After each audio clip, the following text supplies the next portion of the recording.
Bismillahirrahmanirrahim. Assalamualaikum warahmatullahi wabarakatuh. Alhamdulillahirabbil alamin. Wassalatu wassalamu ala Rasulillah Muhammadin nabiyil ummi syarikin ajma'in. Amma ba'du.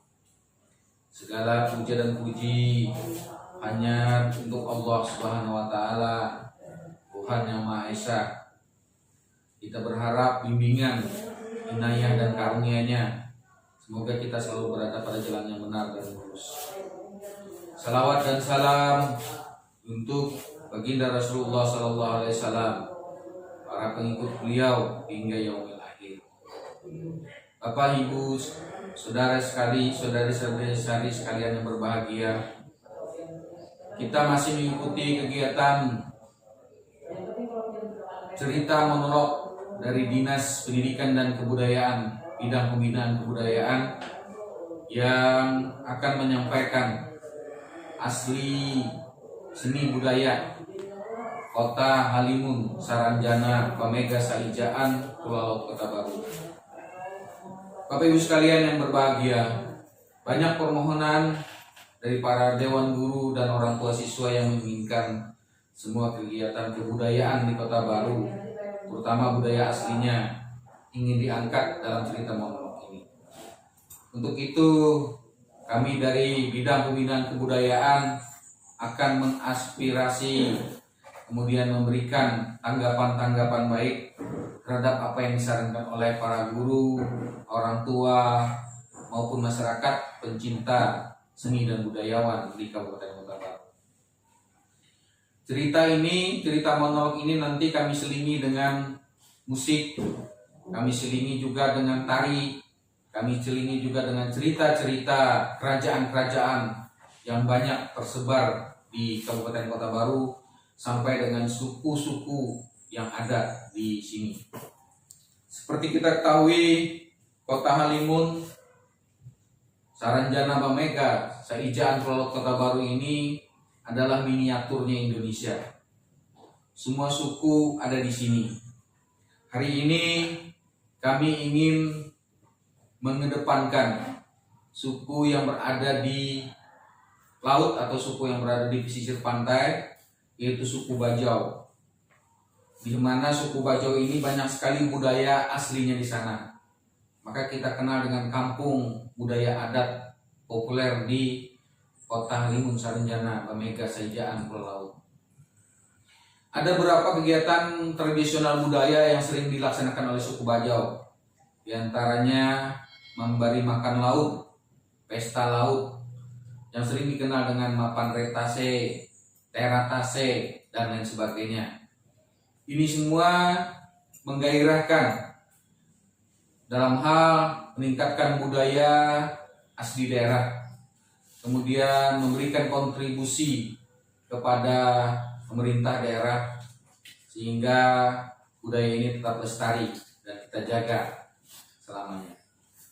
Selanjutnya kami mengaturkan penghargaan dan terima kasih kepada pemerintah daerah Kabupaten Kota Baru, khususnya Bupati beserta jajaran pemerintah, Dewan Perwakilan Rakyat yang selalu mengaspirasi kegiatan kita ini dan memberikan dukungan penuh sehingga kegiatan ini selalu memberikan kontribusi yang berarti pada pemerintah daerah. Baiklah Bapak Ibu sekalian, ini adalah kampung budaya adat populer yang ada di Kota Baru yang disebut dengan Kampung Adat Desa Rampak Suku Bajau, Kota Halimun, Saranjana, Pamega Saijaan, Pulau Laut Kota Baru. Nah, ini kehidupan suku Bajau yang banyak berada di laut. Ya, ada perumahan-perumahan yang aslinya ada di sana. Kami akan bacakan sinopsis suku Bajau ini sedikit dulu sebelum ceritanya. Suku Bajau merupakan kelompok pengembara yang tidak memiliki kewarganegaraan. Meskipun aslinya suku ini berasal dari daerah Filipina Selatan, namun negara itu pun bahkan tidak mengakui status legalitas kewarganegaraan suku ini. Suku Bajau kebanyakan tersebar dan merupakan mayoritas di 3 negara, yaitu Indonesia, Malaysia, dan Filipina. Orang-orang Bajau sangat ahli dalam bertahan hidup di tengah ganasnya perairan laut, samudra, dan gelombang. Bayangkan saja, hanya bermodal perahu kecil dan menghabiskan hidupnya di sana. Meski kini banyak orang-orang Bajau yang menempati pulau-pulau kecil di desa Rampak, dan suku ini bertahan dengan kehidupan yang sangat baik. Ini contoh kehidupan suku Bajau, keturunannya, anak-anak suku Bajau yang sudah terbiasa hidup di laut, di samudra, dan ganasnya gelombang. Hanya dengan perahu kecil, dia sudah bisa bertahan di laut. Kita lanjutkan. Laut adalah kehidupan bagi orang-orang Bajau. Artinya mereka menggantungkan kehidupan mereka dari hasil tangkapan ikan dan kehidupan lain di laut. Dari situlah mereka dapat menjalani hidup dari waktu ke waktu, dari generasi-generasi hingga sekarang. Suku Bajau adalah penyelam yang sangat handal dan terkenal di dunia dengan istilah Boret of Panda. Itu penyelam yang paling handal. Satu hal yang unik adalah bahwa anak-anak suku Bajau telah dilatih untuk bertahan hidup di laut. Sejak dini mereka diajari cara berenang dan menyelam. Mereka juga dilatih cara menangkap ikan di lautan lepas dan samudra luas dengan gelombang yang tinggi. Sehingga saat anak-anak ini berusia 8 tahun, mereka sudah mahir untuk menyelam. Anak-anak dengan umur yang masih belia tersebut sudah sibuk dengan urusan berburu ikan dan kehidupan di laut lainnya. Suku Bajau atau manusia laut, jadi suku Bajau dikenal juga manusia laut, telah melangsungkan kehidupan mereka secara turun-temurun dengan tradisi dan budaya yang sama.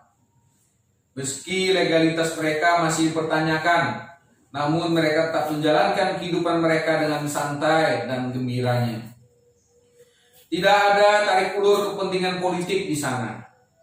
Yang ada hanya bagaimana menikmati anugerah ilahi, hidup mereka dengan tentram dan damai yang mereka dapatkan selama ini. Nah, ini adalah gambaran kehidupan anak suku Bajau yang senang, riang gembira mereka hidup di perairan kelautan. Umur 6-7 tahun sudah bisa berenang dengan sangat cepat sekali, sehingga dikenal dengan istilah Boret of Panda, orang yang paling mahir menyelam di laut. Baiklah Bapak Ibu sekalian, hari ini kita menceritakan atau legenda bagian kenapa dia suku Bajau ini senang di laut dan tidak pernah hidup di darat. Inilah ceritanya. Dengan judul Putri Papu dari Kerajaan Bajau. Putri Papu sedang merana, sedih dan berduka. Dukanya sangat mendalam. Putri tunggal raja di Kerajaan Bajau yang berwajah hitam manis ini sedang kesal. Dia tidak mau makan. Pelayan dan dayang-dayang kebingungan. Tidak tahu apa yang harus dilakukan. Bagaimana hatinya tidak sedih? Baginda Raja ayahandanya marah besar saat mengetahui hubungannya dengan Maruni. Padahal mereka sudah mengikat janji setia sehidup semati. Maruni, nelayan miskin, adalah sosok yang sederhana. Kemudian raja berkata kepada Maruni, "Seorang nelayan miskin sepertimu tidak pantas mendampingi putriku. Aku sudah menjodohkannya dengan saudagar kaya dari negeri seberang." Kata-kata ayandanya itulah yang membuat hati Putri Papu sedih dan pilu berkepanjangan, bagai disayat sembilu, dan menimbulkan luka mendalam. Dikawal para penggawa dan prajuritnya dengan bertolak pinggang, Raja Bajau mengumpat dan menuding-nuding Maruni yang berlutut di hadapannya. Putri Papu mendengar semua itu di balik pintu. Putri Papu mengenal Maruni di perkampungan nelayan. Sebagai putri raja, ia tidak menyukai aturan istana yang sangat ketat dan kolot itu. Di kala senggang, di saat jenuh menununnya, merancang pakaian atau menata perabotan, didampingi seorang pelayan, ia sering meninggalkan istana dan bergaul dengan rakyat jelata. Karena sifatnya yang sederhana itulah, rakyat kerajaan Bajau sangat menyayangi dan mencintainya. Pada suatu hari, di kampung nelayan yang sepi, ia bertemu dengan Maruni. Pemuda itu tengah memperbaiki sampan di pantai. Matahari menyorot dadanya yang bidang dan lebar, serta wajahnya yang gagah dan tampan. Karena tengah asik bekerja menambal buritan sampannya yang bocor, ia tidak menyadari kehadiran orang lain di sekitarnya. "Kenapa sampanmu bocor? Apakah menabrak karang?" tanya Putri Papu. Itu pertanyaan yang biasa diajukannya untuk mengetahui masalah yang dihadapi pada setiap warganya. "Tidak, ditabrak sampan prajurit kerajaan. Gara-gara aku tak mau membayar pajak ikan yang jumlahnya keterlaluan." Maruni dengan suara lembut dan bersahaja menyahut tanpa menoleh. "Mengapa tidak dilaporkan langsung kepada raja? Mungkin itu ulah prajurit rakus saja. Setahuku, Raja Bajau tidak pernah mengeluarkan peraturan yang memberatkan warga atau rakyatnya." Mendengar jawaban lantang itu, Maruni menoleh.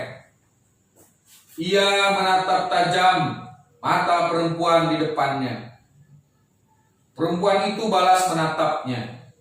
Mereka bertatapan sekian lama dengan tatapan yang mendalam. "Engkau siapa?" tanya Maruni dengan suara tercekat di tenggorokan, terpukau oleh keindahan dan kecantikan serta kemolekan perempuan itu. "Kau tidak tahu, ini junjunganmu, Putri Papu, putri raja," sahut pelayan yang mendampingi Putri Papu tadi. Ia heran mengapa pemuda itu tidak menunjukkan sikap hormat. Kalau tahu sedang berhadapan dengan putri bangsawan kerajaan, biasanya orang-orang akan berlutut dan bersembah sujud. Jantung Putri Papu serta isi hatinya berdebar-debar saat beradu pandang dengan Maruni. Ia tersipu-sipu malu, salah tingkah. Ia suka dengan sikap pemuda yang memperlakukannya seperti perempuan biasa itu. Ia bosan dengan pemuda-pemuda bangsawan yang menghormatinya secara berlebihan dan penuh kepura-puraan dan tidak seriusan. Sejak itu, ditemani pelayannya, Putri Papu sering bertemu Maruni di desanya. Kadangkala mereka bertemu di pesisir pantai, di antara karang dan bebatuan. Mereka bermain, mencari kepiting, kerang, dan lokang. Merangkainya menjadi perhiasan mainan yang menarik dan menyenangkan. Berenang dan menyelam bersama, memadu kasih, akhirnya bersumpah setia untuk menjadi pasangan. Atas laporan aparatnya, suatu hari Raja Bajau mengetahui hubungan mereka. Raja Bajau sangat murka. Ia memerintahkan punggawa membawa Maruni ke istana. Itulah yang kemudian terjadi. Raja Bajau marah besar kepada Maruni. "Sekarang juga kau harus meninggalkan wilayah kerajaan. Dilarang tinggal di sini. Sebelum matahari terbit besok pagi, kau sudah harus pergi. Bila esok masih ada di sini, kau akan dihukum pancung atau dihukum mati. Mendengar titah ayandanya itu, Putri Papu menangis sejadi-jadinya dan berlari ke pelukan ibundanya. Di kamar, Permaisuri mendekat erat tubuh putri kandungnya itu. Tapi ia tidak dapat berbuat apa-apa. Tidak ada yang bisa dilakukannya. Permaisuri Raja Bajau itu tak berdaya melawan kehendak suaminya, Raja Bajau. Ia sendiri bukan penduduk asli kerajaan ini. Ia adalah putri bangsawan dari kerajaan seberang lautan. Dahulu ia pun dikawinkan melalui perjodohan. Namun ia tidak merasa khawatir. Ia mengira putri kesayangannya itu juga akan mengalami nasib yang sama dengannya. Dikawinkan melalui perjodohan dengan kesepakatan kedua orang tua. Sudahlah anakku, hari sudah senja. Mandilah dulu sayang, kemudian makanlah. Setelah itu istirahatlah. Permaisuri memapah tubuh putrinya yang lulai dan menuntunnya masuk kamar.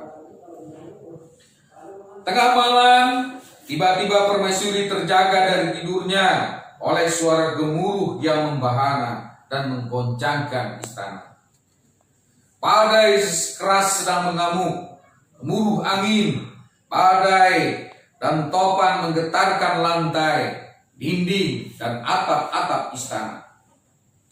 Terdengar suara hiruk pikuk, lari tunggang langgang, teriakan para pengawal, jeritan panik, tangis perempuan dan anak-anak yang memilukan hati.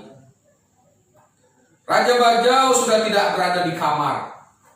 Ia sudah di luar, mengumpulkan para patih, para hulu barang, para pengawal, dan para panglima perang serta prajurit-prajurit andalannya. Ia memberi perintah untuk mengatasi segala kemungkinan yang terjadi ini. Hujan, badai, topan mengamuk dengan dahsyatnya. Menerjang istana di pesisir pantai itu dan pemukiman penduduk. Alam nampaknya sedang murka, lautan bergelora, samudra bergelombang keras. Gelombang-gelombang sebesar gunung datang menggulung menyapu lantai, menghanyutkan perahu, sampan dan jaring-jaring nelayan. Rumah nelayan di tepian pantai diluluhkan oleh ombak dan diisak gelombang ke tengah lautan. Seakan seperti lidah seekor naga raksasa yang menelan mangsanya hidup-hidup. Permaisuri teringat pada Putri Papu. Ia bergegas dibukanya pintu kamar. Tetapi Putri Papu sudah tidak ada di sana. Bahkan kasur, bantal, dan selimut Putri Papu masih utuh, seolah tidak pernah disentuh. Anakku, Papu, Papu! Permaisuri berteriak-teriak, panik menangis. Tergopoh-gopoh, diperiksanya seluruh ruangan istana dari satu sudut ke sudut lainnya, dari satu kamar ke kamar lainnya. 2 prajurit gagah perkasa, pengawal, mengikuti kemanapun Permaisuri pergi. Mereka tidak mau disalahkan apabila terjadi sesuatu pada Permaisuri, istri raja tersebut. Esokan harinya, ketika matahari terbit, penduduk kerajaan gempar. Putri Papu menghilang. Kepada para penggawa, ulu balang, patih, dan panglima-panglima perang, Raja Bajau memerintahkan agar seluruh prajurit melakukan pencarian secara besar-besaran. Bagi yang menemukan akan diberikan imbalan besar. Ruangan istana yang hancur dibongkar. Siapa tahu Putri Papu tewas tertimpa reruntuhan. Pesisir pantai dan batu karang juga diperiksa. Kalau mayatnya dihanyutkan air ke sana. Namun semuanya sia-sia. Tidak ada petunjuk yang jelas. Putri Papu lenyap, hilang tanpa bekas. Karena terlalu sedih memikirkan Putri Papu, permaisuri akhirnya jatuh sakit. Seluruh tabib istana tidak mampu mengobatinya. 3 hari setelah ia sakit, ia meninggal atau mangkat. Sebelum mangkat, ia terus mengigau dan meranyau dengan sendu dan pilunya. Alat tulu anakku, Papu, Papu, Papu. Setelah 7 hari 7 malam melakukan pencarian tanpa hasil, Raja Bajau mengumpulkan seluruh rakyatnya di halaman reruntuhan istana. Bangunan istana yang terbuat dari kayu itu sudah porak-poranda. Dengan mata lembam, lelah dan sedih, ia bertitah dan memberikan perintah. Saat matahari terbit besok pagi, ingat, seluruh rakyat kerajaan Bajau harus pergi ke laut semuanya. Carilah Putri Papu. Tidak boleh ada yang kembali ke daratan sebelum bertemu. Bawalah istri, anak dan cucu-cucu kalian. Berangkatlah dengan perahu, bawa perabotanmu, jangan kembali tanpa izin dariku, kata Raja Bajau. Dengar perintah itu, serempak penduduk menyiapkan sampan perahu, mengumpulkan anggota keluarga masing-masing. Saat perahu memuat sejumlah keluarga, terdiri dari orang tua, beberapa pasang suami istri, bayi, dan anak-anak. Karena titah Raja Bajau tidak bisa dianggap sembarangan. Keberangkatan tiap keluarga dipersiapkan dengan matang dan persiapan yang mantap.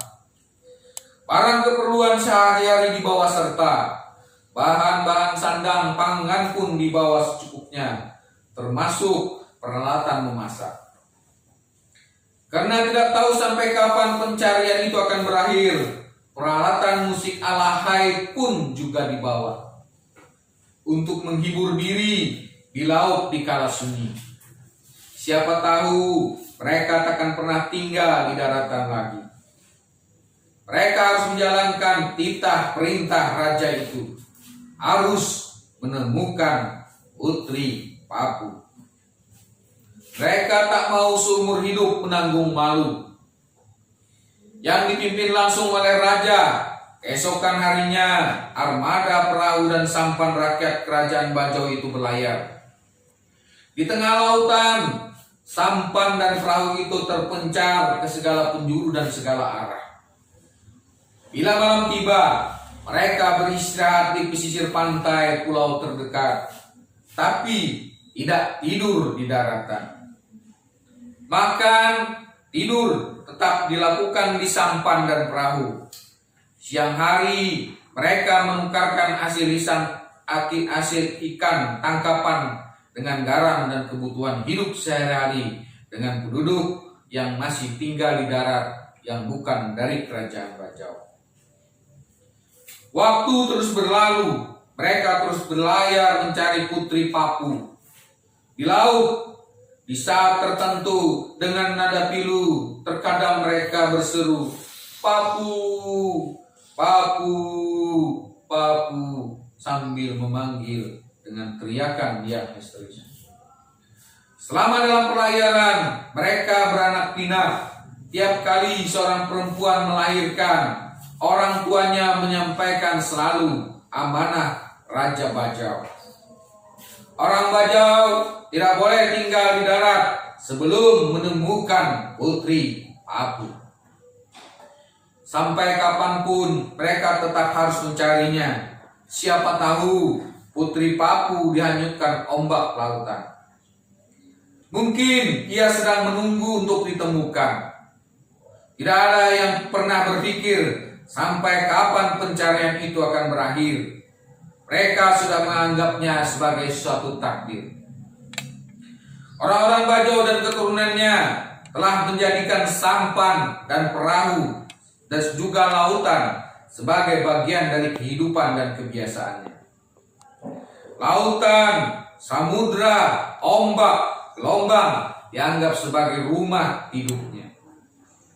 Sebagian dari mereka kini berada di pesisir Desa Rampa, Kecamatan Pelaut Utara, Rampa Menenggul, Kecamatan Sampanahan, Rampa Cengal, Kecamatan Pamukan Selatan, Desa Rampa, Sungai Bali, Kecamatan Pulau Sebuku, Rampa Banyu Barantai, Kecamatan Pulau Laut Timur, dan di Muara Pasir, Kabupaten Grogol, Kalimantan Timur, serta di daerah pesisir lainnya. Bapak Ibu sekalian yang kami hormati, demikianlah cerita Putri Papu dari Kerajaan Bajau yang menimbulkan cerita bahwa suku Bajau selalu tinggal di perairan samudera dan lautan. Dengan kejadian ini, para suku Bajau sering melaksanakan tradisi adat istiadat selamatan laut yang sudah kami sebutkan di atas tadi.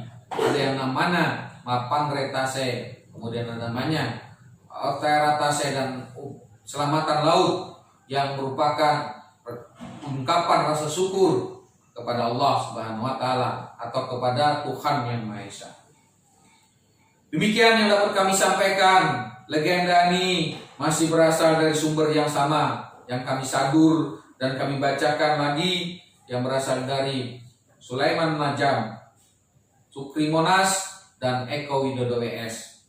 Demikian, mudah-mudahan selalu memberikan manfaat dan menjadikan sesuatu untuk kelestarian adat budaya kita.